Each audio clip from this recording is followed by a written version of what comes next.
Good morning, hello, my name is Daniel and today is the classic Sunday club ride. It's 3 degrees, we're actually heading out towards Nottinghamshire way today, so it should be quite flat, about 55 miles-ish. Just dispatched the whole group up that hill. I've started in the front group and dropping back to the second group. I'm looking forward to a nice spin out. I don't want to do any real intensities today. It should be the classic Sunday endurance ride. Lots in my club treat it as a Sunday road race, but not me today. I'm not going to get goaded into any of it. Stick to the plan, Daniel, stick to the plan, that's what I'm doing. But yeah, really looking forward to it. Week in, week out training indoors is good, but you've got to get outside to mentally stimulate yourself, or I have anyway. So, and I'm only like 2 miles in, so I'm going to regroup with group 2 and see how I get on. Oh. Embarrassment. Oh, good. No, mate, no. What's the etiquette now? Can we leave Sachs because they're the group's quarters? Alright. Alright, fellas. What's going on? So now you feel, oh, do we wait, do we not? Oh. Second puncture since Cass. Well, I won't be rushing, so you may as well just off. Right, okay, cheers. Very negative that was. Right. On that note then, I'll see you. Oh dear. See you later. So we're halfway around the club ride now, and the training group, because we're training, we've missed the cafe, haven't we, lads? Yeah. In order to make some progress as well. Andy punctured about 50 metres after because we stopped at the cafe for a wee stop, and now Sachs has just punctured another like 300 metres up the road, and the group that stopped at the cafe has gone past us. So we're not actually, we're actually worse off, aren't we? Oh, what's the best kind of like support you can give someone in a situation? Hurry up and get you. Yeah, just moral support. There's no point actually getting stuck in, is there? You don't get mucky hands. No. I helped Andy do his, but that's based on Andy's character. Based on Saxby's character. He can do it himself, can he?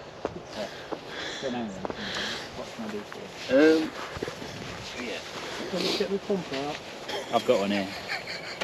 He keeps offering that, he's desperate to get his pump out. Because he's strapped to his frame. Can I get his pump out now? That's very good for punches, we've had two. Doing it underneath it. Do you not want to CO2, mate?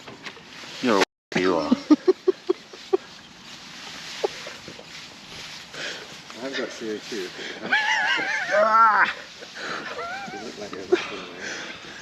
I'd have thought that arm would have been alright at doing that.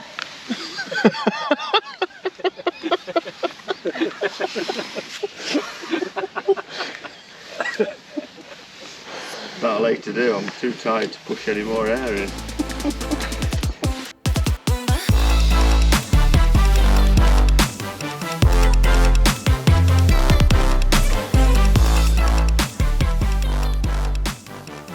Ride done and dusted. We are going to come back to the title of this video very shortly, but just had a really nice ride. It's good to get out with some buddies. Training indoors in the week is fine and that's great, but it does help me out getting out socially at the weekend. It keeps me motivated to train hard in between rides, and cycling is more than just training to me, it is social as well. So good to get out with the guys. Thank you for a great ride. Now, title of this video is probably something along the lines of, I need to accept that I'm injured.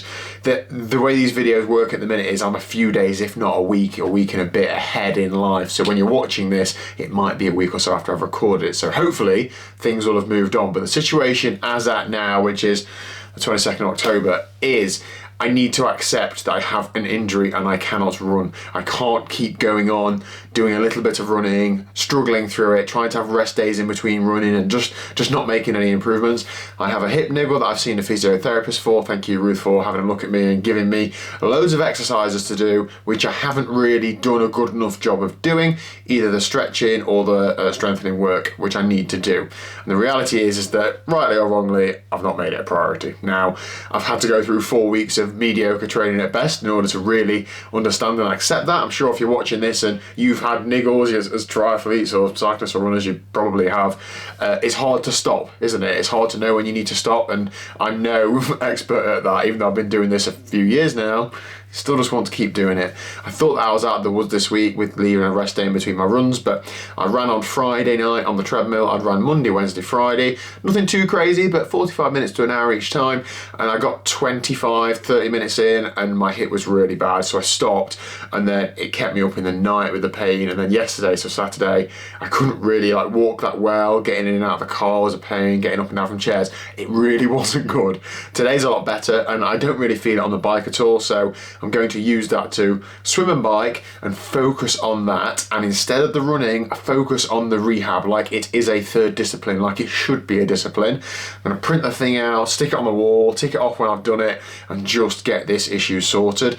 At the minute, I'm hoping that it'll be no more than a couple of weeks off of running, I think, but I don't really know. I think I'm now beginning to be mentally prepared to have a bit longer than that off of running if needed. It is only the end of October. I'm probably not racing until May running wise, so it is still quite a lot of time, but it's also not a lot of time. But I'm not going to be in a good position if I keep just pushing through now. I feel like I've wasted a month. I should have done this a month ago, but you can only change the future, can't you? So that's where I'm at the minute. I hope that you're still in some way finding this journey motivational. I do commit to documenting this journey, whether it's positive, whether it's negative, and this is by no means the end of the world because I'm still able to swim and bike and I'm otherwise having a good life. So I'm not going to moan about it, but that's where my running is at the minute. But thank you very much for your support. I think I've said this in a previous video, but a big challenge of mine is that I'm all or nothing, and if I can't train fully then my diet goes to pot and the rest of the training goes to pot, and I'm working on that. So that's why I'm trying to use the rehab as a discipline, as a focus, so that I am motivated to still eat properly and train properly on the swim and the bike. Unfortunately, because of how life is with working full time and so on, I can't be like, oh, okay, instead of running, I'm going to run my bike 20 hours a week. I can't do that. My bike training is probably going to stay the same. I might do 2 or 3 hours more a week on the bike instead of the runs, but just because of when I fit the runs in, I'm not able to slot the bike in as well. And in the evenings, I don't want to be riding my bike for 2 or 3 hours. I want to be doing an hour to an hour and a half maximum, and then spending some time with Liz and being at home and getting on top of life admin, all that sort of stuff. So hope that explains where I'm at. I feel like I've also pulled my neck on the bike today somehow. I'm hoping that just goes off tonight after a good night's sleep, but getting old. But yeah, there we go. So thank you very much for watching. If you haven't already, hit that subscribe button down below. Thank you to all those who keep turning up to these Riff rides and the live streams. I really, really enjoy it. I post the live stream afterwards as a video as well for those who want to watch it on the channel if you're on the turbo or anything, and I don't put any adverts in it or anything, so you should be able to watch it all straight through, no interruptions, you lucky people. See you later.